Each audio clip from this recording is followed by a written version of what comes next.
Halo semuanya, selamat datang di Urayan Bisnis kali ini. Kalian pernah nggak sih lagi duduk-duduk terus ngeliat ada lahan kosong sedikit aja di samping atau belakang rumah dan mikir, bisa nggak ya tempat nganggur ini diubah jadi semacam mesin pencetak uang? Nah, percaya atau nggak, hari ini kita bakal ngebuktiin kalau itu tuh sangat mungkin dilakukan. Dan tebak, kita cuma butuh 8 ekor ayam petelur aja. Bayangin, dari modal awal yang super minim, sampai gimana caranya dapat cuan bersih tiap hari, kita bakal bedah semuanya sampai tuntas di sini. Oke, mari kita langsung bedah ini. Peta jalan finansial kita kali ini bakal ngelewatin 5 tahap krusial yang saling nyambung. Kita mulai dari 3 pilar modal utama. Terus masuk ke strategi membeli ayam petelur, dilanjut ngebahas biaya pakan dan perawatan, abis itu seru-seruan menghitung untung rugi harian, dan pastinya kita bakal tutup dengan ngelihat total keuntungan jangka panjangnya. Nah, masuk ke bagian pertama, 3 pilar modal utama. Anggap aja ini fase fondasi, persiapan mutlak sebelum startup mikro kita ini benar-benar bisa jalan. Biar kalian dapat gambaran besarnya dulu nih, kabar baiknya, kalian sama sekali nggak butuh ngebangun gedung atau gudang khusus. Serius deh, teras belakang atau atap pinggiran rumah yang nganggur itu udah lebih dari cukup buat jadi pelindung gratis biar ayam-ayam kita nggak kepanasan atau kehujanan. Jadi fokus investasi real kita tuh bener-bener cuma di 3 hal ini aja. Kandangnya, si ayamnya itu sendiri, dan tentu aja bahan bakar harian mereka alias pakan. Sekarang coba kita perhatiin pilar pertamanya, yaitu kandang. Di sini ada 2 pilihan menarik yang bisa disesuaikan sama budget kalian. Kalau kalian tipe yang pengen cepat dan terima beres, kalian bisa beli satu set box battery buat 8 ekor ayam, harganya sekitar Rp130.000. Tapi, nah ini menariknya, kalau kalian pengen banget nekan modal dan kebetulan suka ngoprek, bikin kandang sendiri dari bambu itu bakal mangkas biaya lumayan jauh.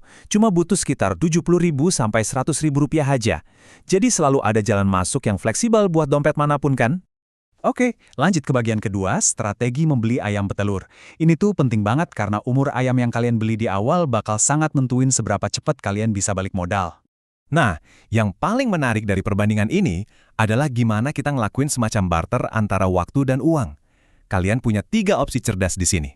Pertama, ayam yang umurnya 25 minggu, ini udah siap bertelur. Memang sih modalnya paling gede, sekitar Rp800.000 buat 8 ekor. Tapi enaknya kalian bisa langsung panen tanpa pakai nunggu. Opsi kedua, ayam umur 13 minggu yang harganya Rp480.000. Jauh lebih miring kan? Tapi ya gitu. Kalian harus sabar nunggu sekitar 3 bulanan sampai mereka benar-benar mulai produksi. Terus, opsi ketiga ada DOC atau anak ayam yang baru umur sehari. Modalnya super murah, cuma Rp300.000 aja, tapi pastinya butuh ketelatenan ekstra buat merawat mereka dari bayi. Kita masuk ke pilar modal terakhir sekaligus pengeluaran operasional utama kita, biaya pakan dan perawatan. Sedikit pengingat aja nih, kalau kalian tadi mutusin buat beli ayam yang umur 13 minggu, pastiin kalian udah nyiapin dana pakan sekitar Rp500.000 ya.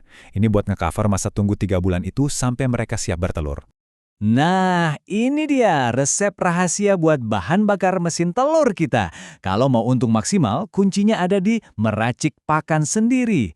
Kita campurin aja jagung yang harganya Rp5.000 per kilo, sentrat Rp10.000 per kilo, dedak Rp3.000, plus top mix mineral secukupnya. Kalau dihitung-hitung, total biayanya itu bisa ditekan sampai cuma Rp6.500 aja per kilogramnya. Super hemat.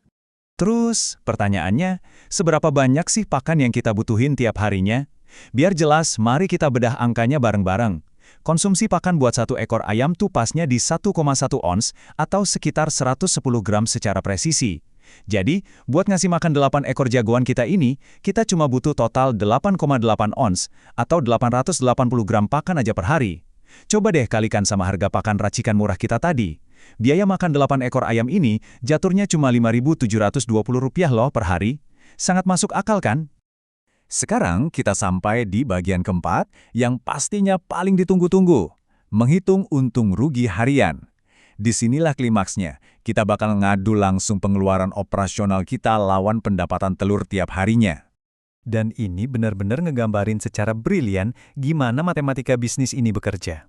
Dari 8 ekor ayam tadi, kita bisa dapat sekitar 4 ons telur tiap harinya.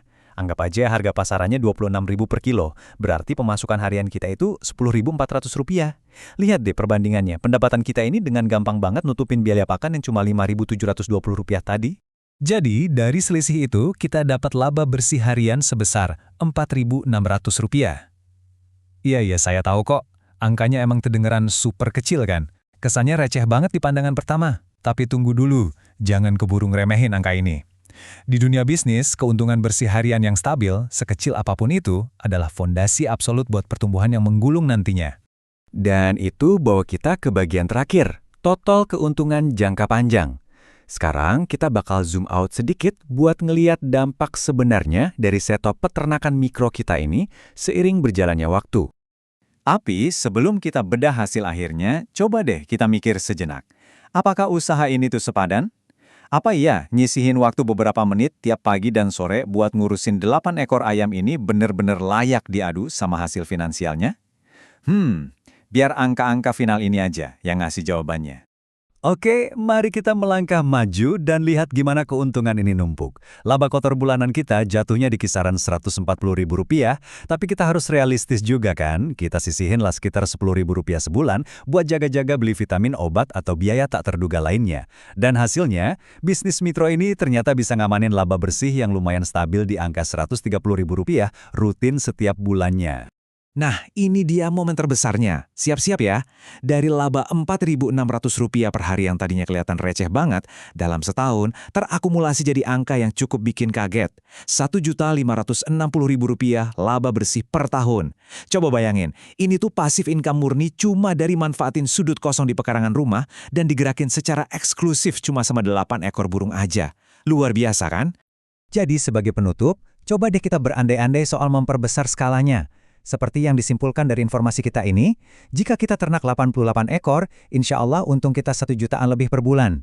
Kebayang nggak, kalau 8 ekor aja udah ngasilin segitu, naikin kapasitas jadi 88 ekor, bakal dorong profit kalian tembus angka 1 juta setiap bulannya. Tapi ingat ya, sebagai pebisnis yang jeli, kalian harus selalu waspada sama fluktuasi biaya pakan yang biasanya diam-diam melonjak di musim kemarau panjang. Jadi dengan modal yang fleksibel dan risiko yang terukur, kira-kira kapan nih kalian mau mulai merintis mesin profit di pekarangan rumah sendiri? Terima kasih udah nyimak uraian kali ini, dan selamat berinovasi.